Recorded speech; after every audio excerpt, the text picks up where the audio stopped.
bertemu di kampus Akabri Darat.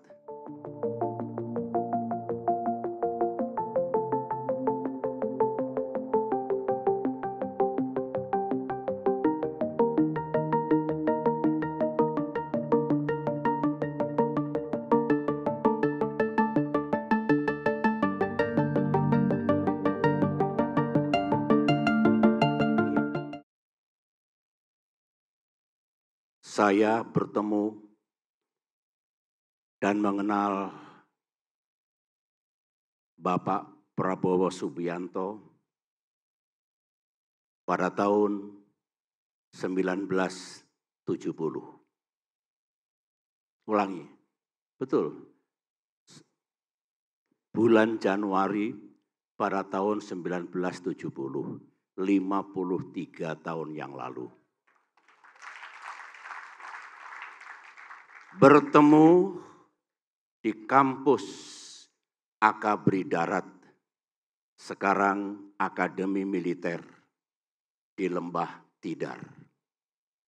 Karena kami sama-sama dengan tekad bulat ingin menjadi prajurit. Kami sama-sama ingin menjadi patriot, pembela tanah air. Setelah menyelesaikan pendidikan di Akademi Militer, dalam perkembangannya Pak Prabowo masuk Korps Baret Merah, Kopassus. Sedangkan saya Baret Hijau, Kostrat. Disitulah kami sering berinteraksi, berpikir bersama, bekerja bersama. Karena kami ingin memajukan profesionalitas TNI menjadi tentara modern. Itu yang sering kami diskusikan. Dan dalam porsi kami masing-masing, kami lakukan. Kami, Pak Prabowo dan saya, sama-sama mengemban tugas negara di daerah pertempuran.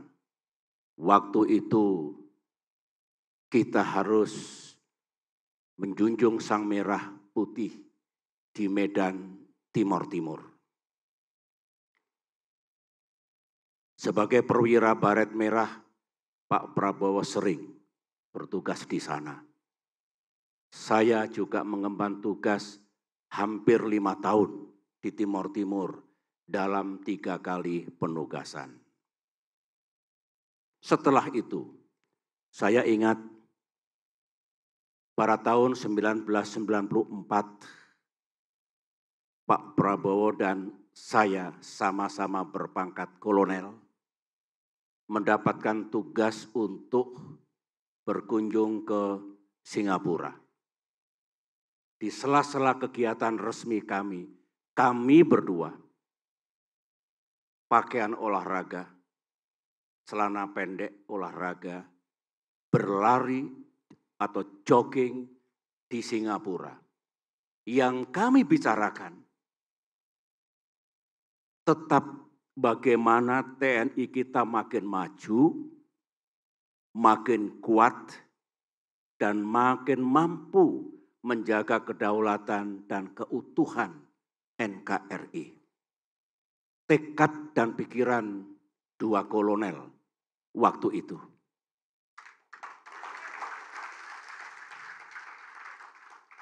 Itulah antara lain, sekali lagi antara lain, kebersamaan kami, kebersamaan Prabowo SBY selama lebih dari 20 tahun sebagai prajurit. Sejarah mencatat, saya kira Pak Prabowo akan bersetuju dengan saya, bahwa kita punya idealisme.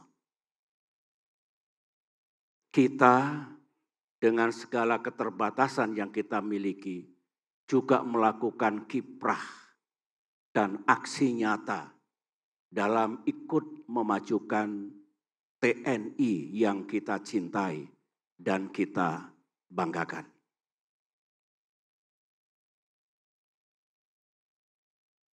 Berikut ini saya juga ingin memberikan testimoni saya tentang jejak dan perjalanan Pak Prabowo di dunia politik, kenegaraan, dan pemerintahan. Perjalanan Pak Prabowo di dunia politik ternyata sangat serupa dengan yang saya tempuh. Setelah tidak lagi aktif di dunia militer, kami sama-sama mendirikan dan memimpin partai politik. Ini adalah jalan yang sah, jalan demokrasi. Karena kami tahu tentara tidak boleh melakukan politik praktis. Pak Prabowo seperti saya juga memiliki cita-cita untuk menjadi pemimpin bangsa. Dengan memilih jalan yang sah dan benar, yaitu jalan demokrasi yang ini berlaku secara universal. Jadi beliau memang tadinya sahabat saya tadinya. Tapi akhirnya menjadi senior saya. Jadi beliau memang bisa dikatakan kadet terbaik, taruna terbaik, ya kan? Jadi dalam sejarah akademi militer, ini Pak SBY saya boleh cerita sedikit ya? Kapan lagi, ya kan?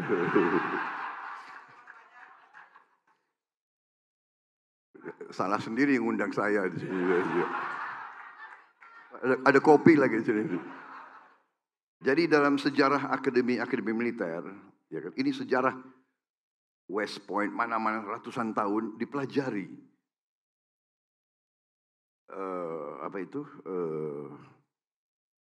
Dipelajari karier waktu taruna bagaimana dan perwira bagaimana. Ternyata yang jadi jenderal, ya, yang jadi jenderal dan jadi pemimpin itu adalah taruna yang terbaik. Dan belum. Taruna terbaik dan taruna yang nakal.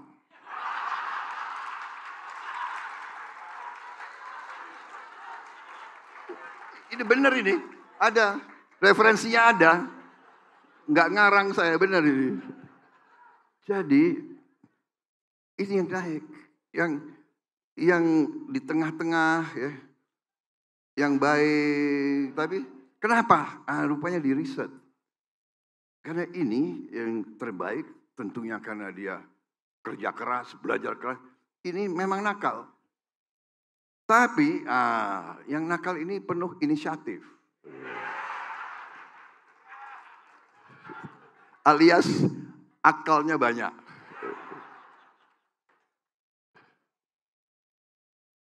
Jadi ada cerita yang ini ada wartawan banyak ya, gak enak saya. Tapi nggak apa-apalah. Kalau udah capres semua dipelajari, ya kan? Semua dicek. Jadi ada cerita yang saya dengar ini sesudah saya tinggalkan Magelang. Ceritanya kalau ada 100 taruna yang dihukum di lapangan, pasti satu di antara 100 kadet taruna Prabowo.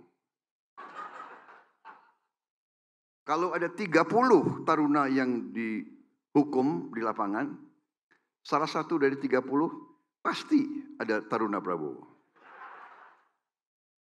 Kalau 10 yang sedang dihukum, 1 dari 10 pasti ada Prabowo. Dan kalau kamu lihat satu taruna sedang dihukum, yaitu Prabowo.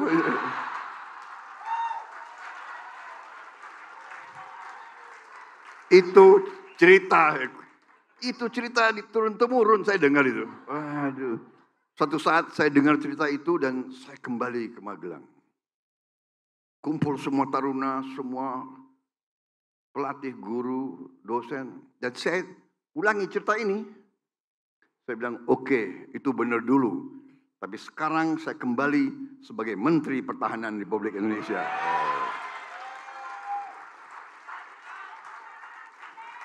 Jadi, taruna terbaik, ya kan, taruna yang nakal. Sekarang kita bekerja sama. Saudara-saudara, jadi Pak SBY ini selalu the best. Dimanapun beliau itu selalu lulus terbaik, berbuat terbaik dan sebagainya. Itulah cerita. Jadi waktu itu beliau lulus tahun 73. Saya masuk sama-sama beliau tahun 70, sama-sama gitu. Tapi nampaknya Akademi Militer sangat mencintai saya. Saking cintanya, aku dikasih pendidikan tambahan 1 tahun. Kalian ketawa ya. Itu beasiswa loh. Tambah 1 tahun. Karena saking sayang sama saya gitu. Jadi itu perjalanan dan kita punya latar belakang hampir sama. Kita punya mentor, kita punya guru, kita sama-sama muridnya Pak Sarwo Edi Wibowo, seorang pemimpin yang dulu menjadi idola kita semua. Jadi saya tuh Pak SBY, saya masuk Baret Merah karena saya lihat Pak Sarwo Edi. Idola saya Sarwo Edi Wibowo dulu. Bowonya sama, beliau Wibowo. Saya jadi ada Bowo, aduh. Aku pingin seperti Sarwo Edi ini gitu. Benar itu, saya tidak ngarang. Jadi saya kenal Pak Sarwo. Kemudian beliau juga sahabat orang tua saya. Waktu sama-sama menghadapi masalah-masalah di saat-saat kritis bangsa Indonesia. Dan akhirnya saya, jadi nilai-nilai angkatan 45 itu saya kira tertanam di kita, sangat mendalam saya kira Pak SBY. Ya. Pengabdian, rela berkorban. Jadi yang menonjol dari angkatan 45 adalah rela berkorban. Dan idealisme, kejujuran. Saya kira banyak orang tidak tahu Pak Sarwo Edi itu orang yang sangat prasojo, orang yang mungkin meninggalnya ya nggak punya apa-apa. Maaf Pak SBY, karena saya saksi dan saya kenal dekat. Waktu itu mungkin Mas AHY masih sangat kecil Pak ya. Tapi saya kenal benar Pak Sarwo Edi.